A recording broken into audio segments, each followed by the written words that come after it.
Shabbat Shalom, welcome. Giving all praise and glory to the Most High Power, Abba Raham, Yatazach, Wa'yai, Kwa, forever and ever and ever. Khan? That's right. So, I was looking at something, I had something here I wanted to share with y'all in the world.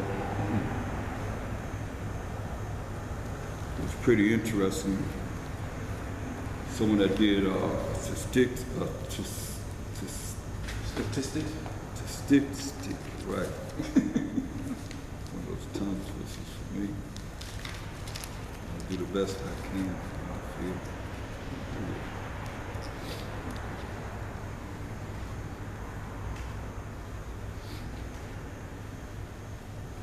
It was pretty interesting concerning our fraternal twin brother. Relocated.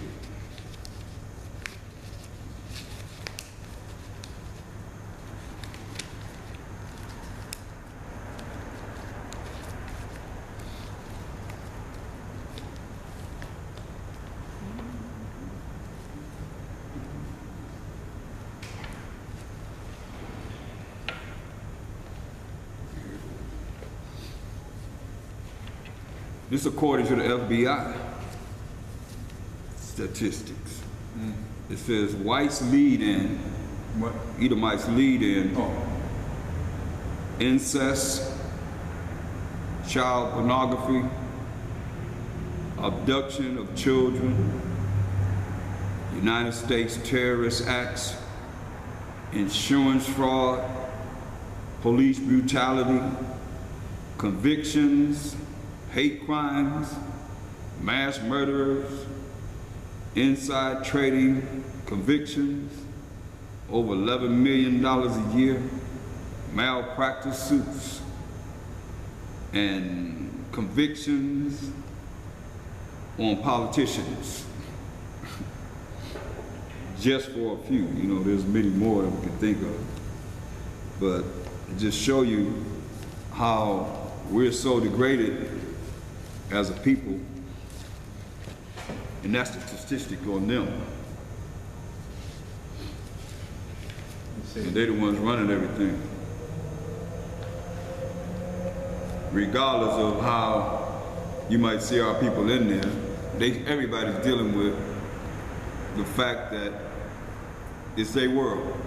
Esau's the end of the world, Jacob's the beginning of it, their follower. No doubt. Don't get it twisted. You know, well, our people think that we can overtake the fact of what the Most High already ordained.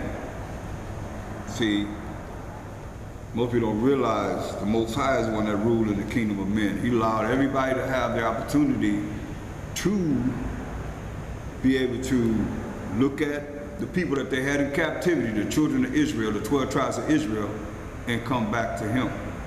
Nobody have an excuse, because we here, you look at what happened with Joseph, he was right under the Pharaoh. Look what happened with Daniel, Shadrach, Meshach, and Abednego. Nebuchadnezzar realized the power of Abraham, Isaac, and Jacob, set them up. When you look at our story, as we were in captivity under these nations, this captivity, not at all. We're shunned to the side because he allows his religions, people that want to follow religion, to follow the programs that he have in place to allow them to have whatever privilege that they have to keep the people's mind polluted. Not brainwashed, but polluted with the way he would have them to be, to satisfy the elite. The average person don't even know what I'm talking about, because they're not in touch anyway in their mindset with how the elite has planned everything, and everything is in effect. And if you can't read about living, seeing the the Israelite family, especially Judah, broken up. Diabolical plans that was done to have us not be together when we had to be together because it was segregated. You can read about it, look at it, but you can't really feel it if you ain't lived it. Right. Nothing. You can read about something, but you can't really feel it because you ain't never lived it long enough to be able to experience it, to feel it, to know the real. The world that you're in now as a young brother is not the same world as it was in the 40s and 50s and 60s. You know, that's why they come up with civil rights. And now, that's been taken over by the gay movement, whatever they call it. So I don't know what they call it. So they try to compare that to the civil rights movement. You see? But I don't see them being fire hoses. I don't see no dogs sick on them. I don't see no gay fountain and straight fountains. I don't see no gay bathroom and straight bathrooms. I don't see all the things that we had to deal with to even consider and compare themselves with what we had to go through. I don't see the Klan dressing up with their hoods on, coming and burning the houses down and hanging the man and raping the women and children, just doing all the things that they done to us. Come on, let's compare. There is no comparison. But yet and still, it's being said. That's why the Most High have a reason why he's going to bring the judgment down so hard and so strong, because people are following right along with how they would have it to be with us. Even us. You don't have to come into the house no more. You used to come in the house and look around and make sure no man was there. Women that was trying to get help, because he wouldn't give the man a job. Some places, man, he wasn't getting no job. He wasn't giving no brother a job, period. Period. So they brought the welfare system that actually already had it. They just allowed us to be a part of it because more Edomites on welfare than it is us. Benefit. I remember this Edomite told me he had welfare paid for his house. He made more money than me on the job. But with his children and his wife, we let them pay for the house. See? Any investigations on that, you do something like that, see what happens.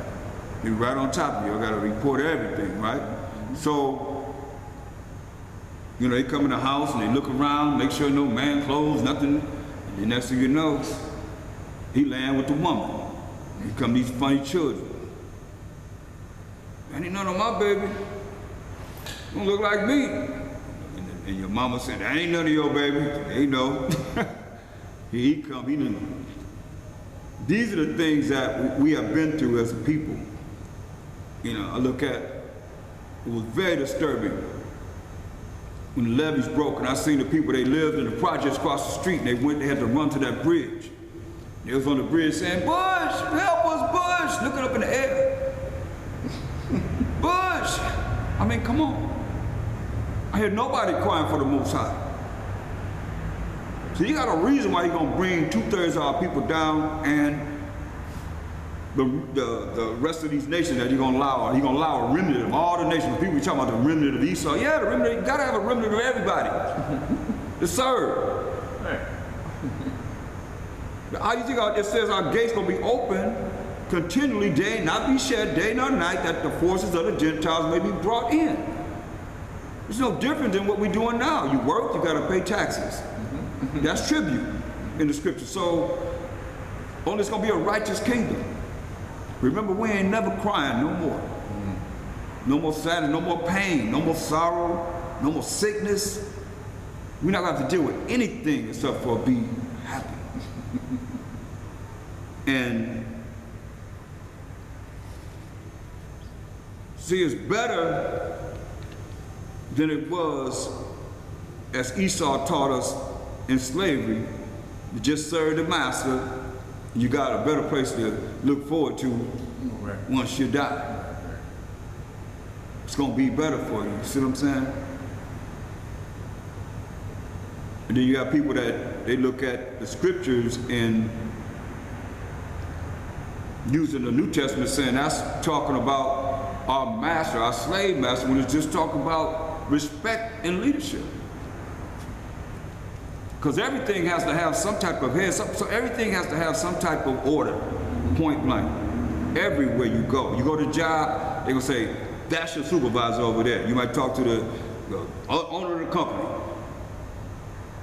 That's the president over there, that's the vice president, that's your supervisor. He's gonna be, you're gonna report to him. Point blank. Everybody lock in, but when it comes down to things that we have to do, then it's a problem. It's just respect. Everything is dealt with decently in order, it has to be. And it's all about respect, that's all. That's why I look at order as respect.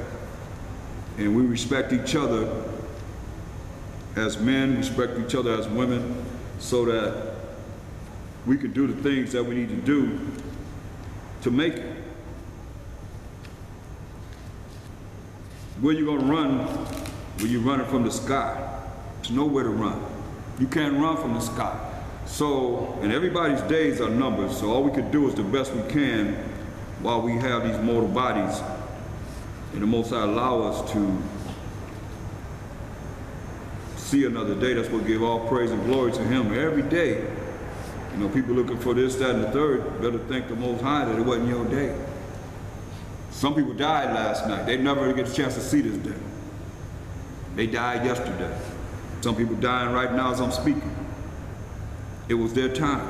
Poof, they born, poof, that's how long you're gonna live. Poof, you're gone. That's the way life is. You know, unexpectedly, you never know. You know, I've experienced that many a time. So this is what we look at in trying to do the best we can as we have the opportunity. Everybody don't have the opportunity. You know, what if you couldn't walk? What if you couldn't talk? What if you was just crippled? You couldn't do anything, and somebody had to take care of you. You see, but you're still living, but somebody got to take care of you. Well, you don't have the ability that you have now. We don't have the abilities that we have now. And that's what some people are. They're right there, man. But we don't consider them. We look at our life. That can make you feel more blessed. It should make you feel more blessed instead of having an ego or prideful. It should make you humble you to know that there are people that are worse off than you. If it's financially, take your butt down on Skid Row. You know, visit down there a few times. Look at how people living. You know, you hear people that have it going on. Oh, they want to be down there. They just give it up. They just you know, just talk about it. Just don't know the situation because they ain't never been there. I remember asking people for socks, man. I'll never forget it. They said, you need a 501c3. I'm asking them for their old socks that they're gonna throw away. Telling me I need a 501c3 or a non-profit. I'm explaining to them. I'm just asking for your personal socks that you're gonna push to the side that they would be glad to have. To warm their hands, to warm their feet warm, or you know what I mean? You see people don't have anything. They don't have socks. And you know, it's just the mindset of those that have a little something going on, and how they just dismiss it's our people. It's our people that this is needed for our people, and it just be like, oh well, have those say, oh, you shouldn't even be down there, you shouldn't even be doing that. But what about? They say the value of the dollar is less than a penny. So it takes $50 to make 50 cents. Take $100 to make $1. They devalue the dollar, now what? Now you poor, it's up. You see? And that's what they're talking about. They always talk about the dollar gonna drop. They snatch that dollar away, you're either rich or everybody's poor. And barely making it, you know? now. Is that what it's going to take to bring us together? Because Mosiah got a plan to bring us together so that it's not going to be all this madness that we're dealing with. Or those that are, they're going to be moved out of the way. They're going to fall into the 2/3 bunch. I mean, there's ways that the Most High, He do a purging all the time. So it's not about the numbers, it's about the quality, and it's about how we operate as He allow us to do what we do. You know, because He allowing us to He giving us opportunity to do what we do. And it tells you how He come with it like a thief in the night. So He can make it so that it's like the gas prices going down, things start to get real, tell you how things be cheap. Like you're gonna be just like the seller, gonna be like the buyer. Everything gonna be like even Stevens, be like that. Then back get your butt, here I am. Now what? Catch you off guard. You thinking everything is cool. It's gotta be like that. He gotta catch you. Ain't gonna, everybody like, oh, let's get the worst of words. He coming, he's coming. No, that ain't catching you like a thief in the night. Right. That's not catching you off guard. You know what I mean? He gonna come at a time that you not even expected. It's gotta be a time that you don't expect it. So you look at that, okay, well, all these things happening, you see all these things happening, things are happening. A lot of things going on. And it's gonna hit America. And when it hit America, and everybody, it's like when the Twin Towers came down, my phone, my answer machine was full. Nobody could call, it was full. Everybody called me all over the country, telling me, oh, it's the end of the world, all is here. Hamashiach Yahshua is coming back, he's coming back. I'm like, man, come on.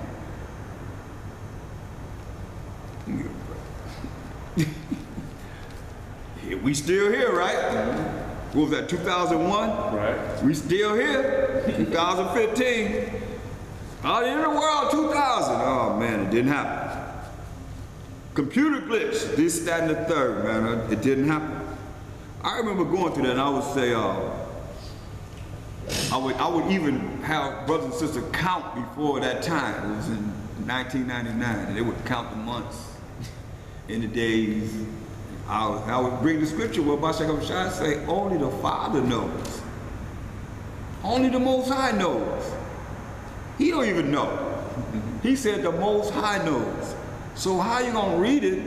You keep it. I wait a little bit of time, and I ask the question again, and hands go up. They think he's coming 2000. Now I read the scripture, and they be like, oh, I guess it sinks in. But then I remember about a few months after 2000, I was teaching, and I asked how many brothers and sisters thought that the world was going to end, Esau war was going to end January 1st, 2000. And hands went up. So, it's one thing to hear, one thing to see, one thing to understand. Say wisdom is the principal thing, but with all that get understanding. And it kind of showed me that our people going through formalities. They listen, they hear this, but they're not really applying it in their life. Do they really have faith to believe what he said? I mean, it's not like you just heard it one time. I did it a few times. I'm talking about at least 4 or 5 times before 2000. And then to look at months later to ask how many people thought that the world was going to end at that time. And to see certain people raise their hand was really shocking. Because I remember it was on the Sabbath, and I went home and went to sleep. And got up and came back to the school. The routine. See what I'm saying? I remember that distinctly. But that's just show you how our people, they're not really looking at this verbatim in faith to believe that what is written is really going to happen. And how he said it's going to go down, how it's really going to be that way. You're not going to deviate from it. Sad. Get Colossians 3 and 17. Colossians chapter 3, verse 17. And whatsoever ye do in word or deed, do all by